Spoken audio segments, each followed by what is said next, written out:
Hello friends, Gujju રેસીપીમાં તમારું સ્વાગત છે। મારા ચેનલ ઉપર તમે નવા હો તો મારા ચેનલને સબસ્ક્રાઇબ કરજો। વિડીયો જો તમને સારી લાગતી હોય તો લાઇક કરજો અને આગળ શેર કરજો અને મને કમેન્ટ કરવાનું ના ભૂલતા। આજે હું તમારી સાથે એક એસી રેસીપી શેર કરવાની છું કે જે ખાવામાં ખૂબ જ ટેસ્ટી લાગે છે, બાળકોને પણ ભાવશે, ઘરના વડીલને પણ ભાવશે અને ખાવામાં પણ ખૂબ જ ટેસ્ટી લાગે છે। ના રેસીપી બનાવવામાં કંઈ સમય પણ નથી લાગતો અને ઓછા ખર્ચમાં બની પણ જશે અને ખાવામાં ખૂબ જ સારી લાગે છે। તમે એની રોટલી સાથે પણ ખાઈ શકો છો।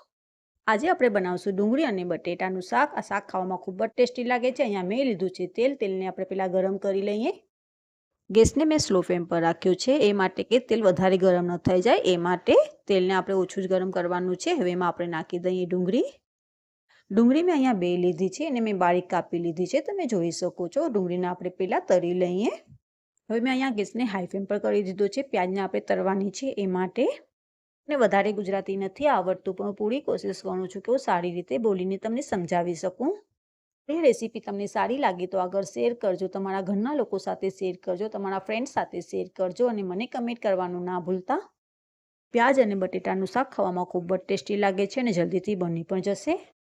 પ્યાજ તળાય છે ત્યાં સુધી આપણે મસાલો બનાવી લઈએ। અહીંયા મેં લીધું છે મિક્સરનું જાર। એમાં આપણે નાખી દઈએ લસણ। લસણને મેં 2 કરી નાખી છે, તમે જોઈ શકો છો। એમાં આપણે નાખી દઈએ જીરો। જીરો મેં 2 ચમચી જેટલો લીધો છે।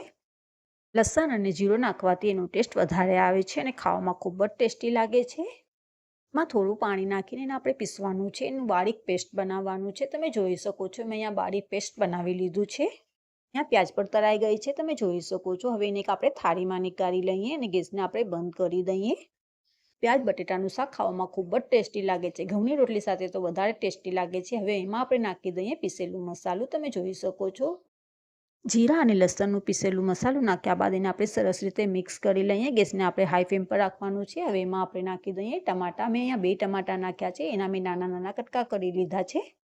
હવે એમાં આપણે નાખી દઈએ લાલ મરચાંનું પાવડર। લાલ મરચાંનું પાવડર મેં અહીંયા નાની 2 ચમચી નાખી છે। હવે એમાં આપણે નાખી દઈએ હળદર અને ગરમ મસાલો। હળદર મેં અહીંયા અડધી ચમચી નાખી છે અને ગરમ મસાલો મેં 1 ચમચી નાખ્યો છે। મીઠું નાખી દઈએ। મીઠું તમે તમારા હિસાબે નાખી શકો છો। હવે એને આપણે સરસ રીતે મિક્સ કરી દઈએ। મિક્સ કર્યા બાદ એ ગેસને આપણે હાઈ ફ્લેમ પર રાખશું।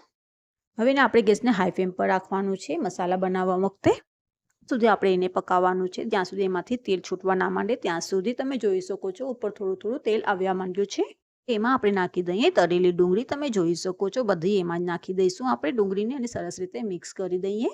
મેં પાણી નથી નાખ્યું, એને 2 થી 3 મિનિટ સુધી પકાવવાની છે। 2 થી 3 મિનિટ સુધી પકાવ્યા બાદ એમાં આપણે નાખી દઈએ બટેટા। બટેટા મેં અહીંયા પહેલાંથી જ બાફીને રાખ્યા હતા। બટેટા મેં પહેલાંથી જ બાફીને રાખ્યા છે, એમાં મેં મીઠું નાખીને બાફ્યા છે, તમે જોઈ શકો છો। બટેટાના મેં નાના કટકા કર્યા છે, એ માટે મેં નાના કટકા કર્યા છે કે બટેટામાં મસાલો સરસ રીતે ચડી જાય એ માટે। બટેટા નાખ્યા બાદ એને આપણે સરસ રીતે મિક્સ કરવાનું છે। પ્યાજ અને બટેટાનું શાક ખાવામાં ખૂબ જ ટેસ્ટી લાગે છે, તમે એકવાર રેસીપી જરૂરથી ટ્રાય કરજો અને મને કમેન્ટ કરવાનું ના ભૂલતા। મારા ચેનલ ઉપર તમે નવા હો તો મારા ચેનલને સબસ્ક્રાઇબ કરજો। વિડીયો જો તમને સારી લાગતી હોય તો લાઇક કરજો અને આગળ શેર કરવાનું પણ ના ભૂલતા।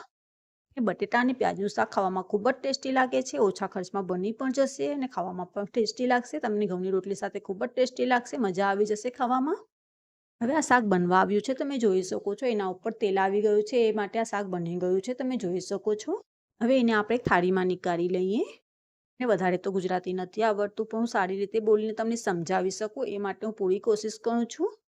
આ બટેટાનું શાક ખાવામાં ખૂબ જ ટેસ્ટી લાગે છે, તમે પણ એકવાર રેસીપી જરૂરથી ટ્રાય કરજો ને મને કમેન્ટ કરવાનું ના ભૂલતા। અને મારા ચેનલ ઉપર તમે નવા હો તો મારા ચેનલને સબસ્ક્રાઇબ કરજો। એના ઉપર આપણે નાખી દઈએ કાટેલી કોથમીર।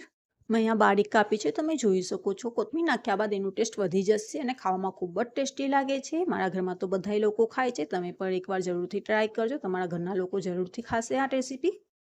શાક બનાવવામાં કંઈ સમય પણ નથી લાગતું અને ઓછા ખર્ચમાં બની પણ જશે। જો સારી લાગે તો લાઇક કરજો।